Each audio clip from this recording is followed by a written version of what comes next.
जब हम अपने जीवन में कोई बड़ा सपना देखते हैं तो सबसे पहली चीज जो हमारे भीतर हलचल मचाती है वह है कृतज्ञता, यानी ग्रैटिट्यूड। यह ऐसा भाव है जो हमें अंदर से जोड़ देता है, हमें यह एहसास कराता है कि जीवन पहले से ही कितना अद्भुत है। मैं मानता हूं कि कृतज्ञता सिर्फ एक शब्द नहीं है, यह जीवन जीने का सबसे ऊंचा जश्न है। जब इंसान आभारी होना सीख जाता है तो उसका पूरा दृष्टिकोण बदल जाता है।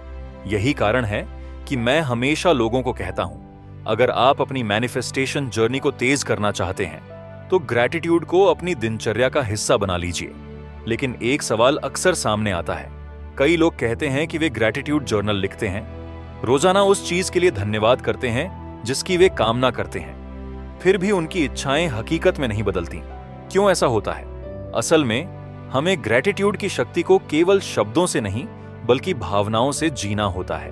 अगर आप ये केवल डायरी में लिख रहे हैं, मैं आभारी हूं कि मेरे पास यह है, लेकिन भीतर से आपको कमी का एहसास है, तो आप ब्रह्मांड को मिला जुला संदेश भेज रहे हैं। और ब्रह्मांड भ्रमित नहीं होता, वह केवल आपके वाइब्रेशन यानी आपके एहसास को पढ़ता है।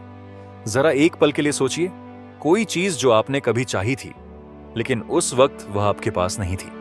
मान लीजिए आपने कार, नया घर या किसी खास रिश्ते की कामना की। उस समय आप बेचैन थे, उम्मीद कर रहे थे, शायद थोड़े निराश भी थे।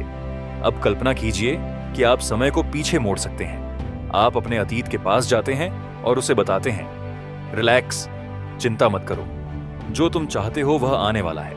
मैंने भविष्य में जाकर उसे देख लिया है, वह तुम्हारे पास जरूर आएगा। सोचिए, अगर आपका अतीत यह सुन लेता तो उसके भीतर कौन सी भावनाएं जागती? शांत, सुकून, एक विश्वास कि अब यह होने ही वाला है।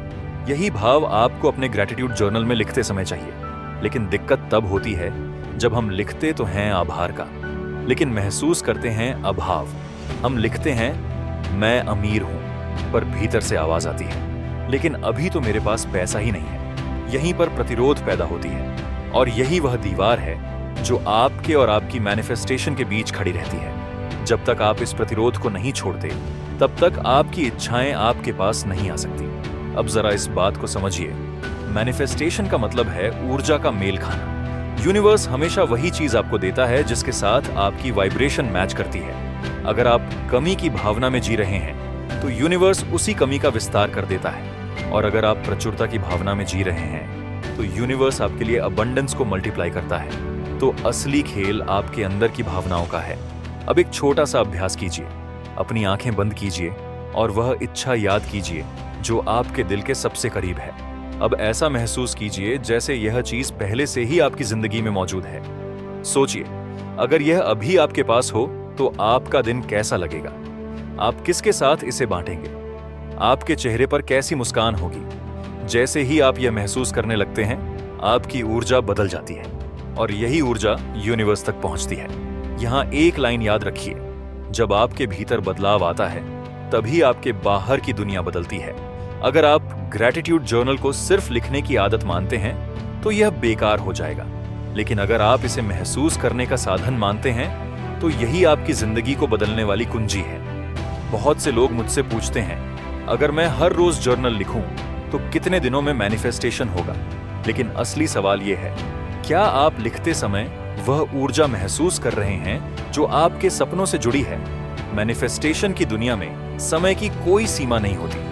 यह इस बात पर निर्भर करता है कि आप कितनी जल्दी अपनी ऊर्जा को उसी स्तर पर ले जाते हैं। मान लीजिए आप धन की मैनिफेस्टेशन चाहते हैं। अगर आप रोज यही सोचते हैं, मेरे पास पैसा नहीं है, मुझे बहुत जरूरत है, तो यह भावना कमी से जुड़ी है और यूनिवर्स उसी कमी को वापस भेजेगा। लेकिन अगर आप खुद से कहते हैं, मेरे जीवन में पहले से इतनी प्रचुरता है और भी आ रही है, तो आपकी ऊर्जा अबंडेंस से जुड़ जाती है और यही आपकी वास्तविकता बनना शुरू कर देती है। अब ग्रैटिट्यूड जर्नल लिखते समय एक छोटा सा सीक्रेट अपनाइए।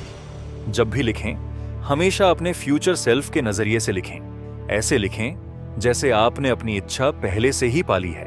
उदाहरण के लिए, मैं बहुत आभारी हूं कि मेरी ड्रीम कार अब मेरे घर के बाहर खड़ी है। मैं शुक्रगुजार हूं कि मेरी इनकम अब आसानी से मल्टीप्लाई हो रही है। जब आप इस तरह लिखते हैं तो आपके भीतर वह सच्ची भावनाएं जागती हैं जो मैनिफेस्टेशन की जड़ है। मैनिफेस्टेशन केवल शब्दों से नहीं होती, ये एक एहसास है, और एहसास वही बन जाता है जो आप बार बार जीते हैं। इसीलिए ग्रैटिट्यूड जर्नल को केवल कलम और कागज तक सीमित मत रखिए, इसे अपने दिल और आत्मा से जोड़ दीजिए।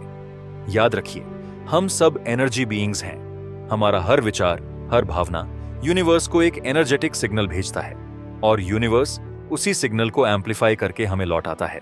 अगर आप प्यार भेजेंगे तो और प्यार आएगा, अगर आप डर भेजेंगे तो और डर पैदा होगा, अगर आप अबंडेंस महसूस करेंगे तो अबंडेंस मल्टीप्लाई होगी।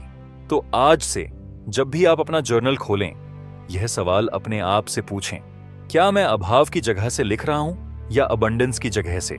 अगर आप यह छोटा सा बदलाव कर लेते हैं तो आपकी मैनिफेस्टेशन की गति कई गुना बढ़ जाएगी। अब मैं आपसे यह चाहता हूं कि आज रात ही अपनी डायरी में वह सब लिखें जिसके लिए आप आभारी हैं, लेकिन इस बार केवल लिखें मत, उसे महसूस भी कीजिए। खुद को उस जीवन में देखिए जो आप चाहते हैं, और फिर देखिए यूनिवर्स कैसे आपके लिए रास्ते बनाना शुरू करता है। क्योंकि अंत में मैनिफेस्टेशन का असली मंत्र यही है, feel it before you have it and you will have it.